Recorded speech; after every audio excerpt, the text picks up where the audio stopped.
Hello, everybody. Welcome to All Villa, No Filler. Please remember to like and subscribe. Triple underlining that subscribe there, my friends. It's good to be back. Unfortunately, I've not been able to do the podcast much recently.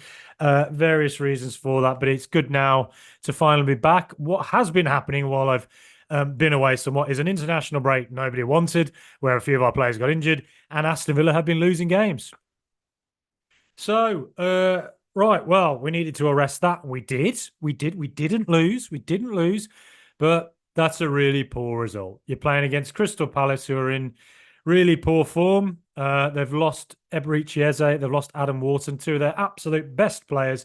So if you're Aston Villa and you're playing at home and you want to be a team that finishes in the Champions League places once again this season, or even in the European places, you have to beat Crystal Palace at home, and we didn't. And we repeated what we've been doing consistently now, maybe in this entire calendar year. Maybe if you look back last season when Kamara got that ACL injury, you could argue that Aston Villa went through the second half of from back January onwards, where we'd take the lead in games, we'd score, there'd be no problems there. But then the opposition team would come back at us, throw caution to the wind, and it's like we took our foot off the gas, went from composed to casual, and then we can see goals that way. This season, what we've been doing over and over and over again, like the Fleetwood Mac song, over and over again on the Tusk album, 1977, I think it came out, written by Christine McVie, Birmingham's own, is that we constantly give away stupid goals. Constantly. So Aston Villa today, there were passages of play where I thought Aston Villa looked their usual excellent selves going forward. We're a brilliant football team. We are going forward. But it doesn't matter how good you are going forward. It doesn't matter how, well structured these balls are going forward.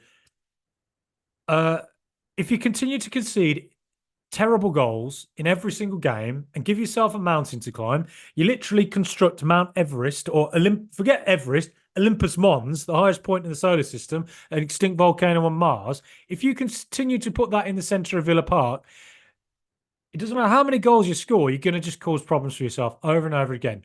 As Alex Ferguson said, you build from the back, right? You do. You do. And you cannot continue to concede goals over and over again. And this is something I hoped we'd arrest from the second half of last season. But it's not. We haven't done that. We haven't. And look, I don't think this is a podcast that's a particularly negative one. I don't think, we're not Mark Goldbridge looking down the camera, screaming about where's that referee? What's going on? That's not fair. Oh, it's corruption from the Premier. No. We're not about that on this podcast. But what we've been doing all this season is, if you look back at the Wolves game, Diego Carlos passes it straight to a Wolves player. They score. They could have gone 2-0 up. We got away with it and we won the game. Everton, Amadou Onana gets tackled. We give away a weak free kick as well. They go 2-0 up. We got away with it. Right? So at the moment, it feels like when we play teams that we have we take the initiative against, they can just sit back and find space, find gaps, and just absorb the pressure, hit us on the break, and score goals. Even Liverpool did it to us. That's 2 games in a row now. Liverpool away, 2 corners. We can see goals on transition. Once again today, Palace's second goal, breakaway, and acres of space. They find a way in. But where I'll refer back to that Wolves goal, where is that today? It's Carlos gives the ball away, trying to pass it into midfield. Now, Palace don't score straight from that, but they get possession back. And from that passage of play, it takes about a minute. It gets to Mateta, right? Now, I have no idea. I need to watch this goal back because I have no idea who is to blame here, whether it's a collection or it's an individual error that leads to a breakdown of the system. But it felt like Carlos just let Mateta go away. Pau Torres was kind of caught in no man's land. Ismaila Sarr then has a load of space to run into. Matson, I think, is trying to play offside, and then Sarr has oceans of space to run into, scores a goal, and then immediately we're putting ourselves under pressure again, and we're like, well, this is what we do. This is what we do. We just concede stupid goals all the time. Now, I think there's probably a couple of reasons for it. I think maybe Did we lack Kamara and Onana today? I don't think we can make excuses for losing players today because Palace missed Eze, Wharton, and Nketiah. So there's no excuse for the injuries. Do I wish that Concede was the right centre back in every single game? Yes, because I just think I have more trust in him than I do in Carlos. That's not to say Carlos doesn't have the occasional brilliant game as it against Bayern, as it against Manchester United. But I just feel Concede is better going forward with the ball. He's better at playing it around, and I think that he's better at winning. Generally winning tackles and not making silly long balls that don't go anywhere. That's just my general opinion on it. And I think we just look more sure with Concede there as the right centre back. And hopefully, if Cash can get consistently fit, if Concede's consistently fit, we can therefore get a bit of a pattern emerging where we start to concede fewer goals. But it's got to come soon.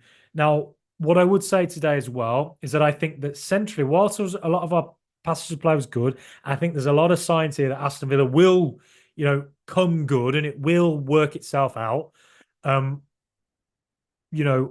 just think centrally we didn't look like we were in control today, really, which some people might disagree with.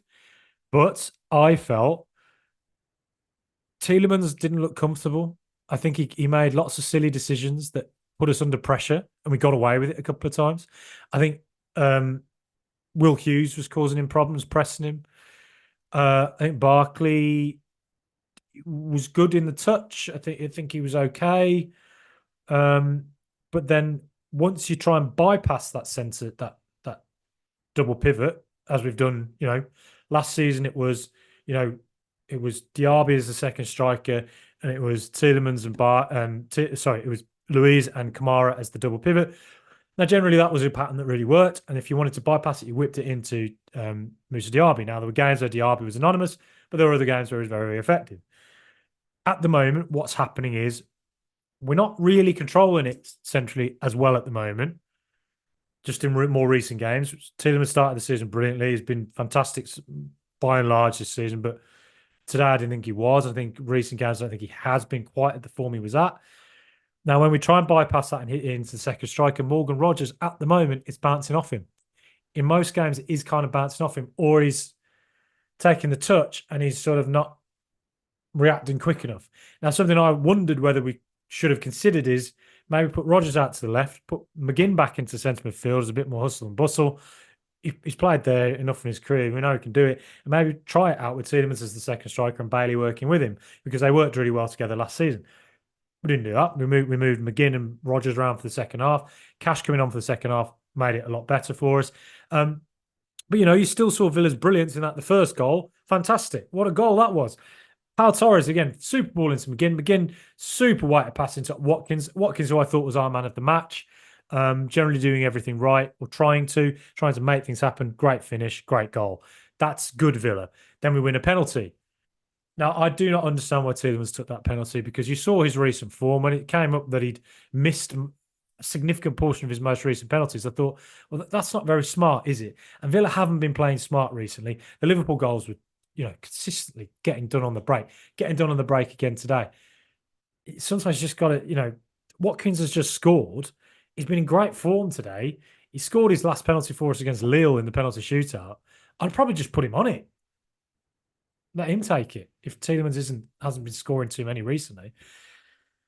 Missed it, and then bloody hell, they go and score on the break. I mean, there were just little things that went against us as well. I mean, missing a penalty, a couple of shots. Watkins hit where Chalobah's foot is just in the right place, fortuitously, and so on another day, those both go in. Wasn't to be today, but I think the signs that Villa are an excellent football team, particularly going forward, even though I still think as well we could improve. I think Bailey showed second half, he looked like the Bailey of last season. Maybe that was Cash coming on, I don't know. And when he came off, I thought Villa actually lost all our momentum in that last 10 minutes. Didn't think we were anywhere near as good. And I think that... Barkley getting another goal was really good, fine. But it doesn't matter how well these pattern of players are, or how good they are, or how well some of our players are playing.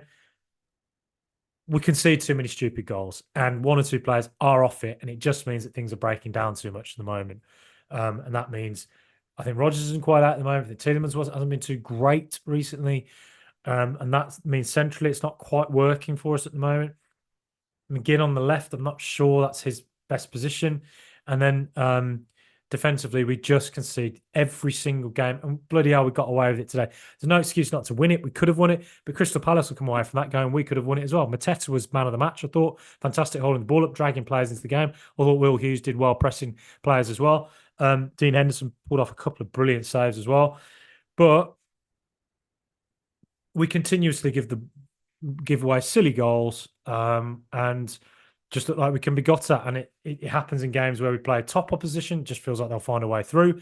And when we have to take it to an opposition, they can just sit back and hit us on the break.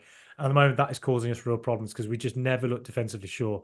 So it doesn't matter how well we play, we will concede a goal at the moment. And that is what fundamentally is going to cost us if we want to be in Europe again this season. We are not going to be in the top 4 or the top 5 or even the top 6 if we continue to concede stupid goals. It's as simple as that.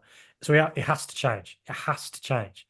Now, I think there's enough there to suggest it will. I think maybe Concede coming back in and Cash coming back in hopefully will give us a little bit more security and a bit more consistency. We'll see. But, the games are coming thick and fast now. Juventus, why can't we beat them? Why can't we beat them? We beat Bayern Munich. Why not? Why can't we? But, we're not in great form at the moment. So it was important we didn't lose today. Really important. We needed to win and we didn't. And Chelsea, they're getting their act together. I do think they're going to get top 4, Chelsea. I just watch them enough now and I think the sheer weight of momentum and the squad depth is there with them. But Villa needs to keep pushing. We need to keep going because 5th as well could be Champions League this season. There's no reason to think we can't refine a form and get top 4 again. But at minimum, we want to get top 6, don't we, really? And, you got to win games like Bournemouth at home, where we blew it in the last second. And we've got to get wins against Crystal Palace in poor form. And at the moment, because of the goals we conceded, those results aren't aren't happening. So yeah, got to fix it quickly. But look, there's a lot. We're still an excellent football team. We are. Apologies if you think I'm being negative. I can only say what I'm seeing, really. Can't I? And I think that one or two players are just slightly off it, particularly in that central area. Bailey showed positive signs that second half. Hopefully he's getting back to it. Hopefully. But yeah, please God, stop conceding goals. We'll be back. Up the mighty Villa.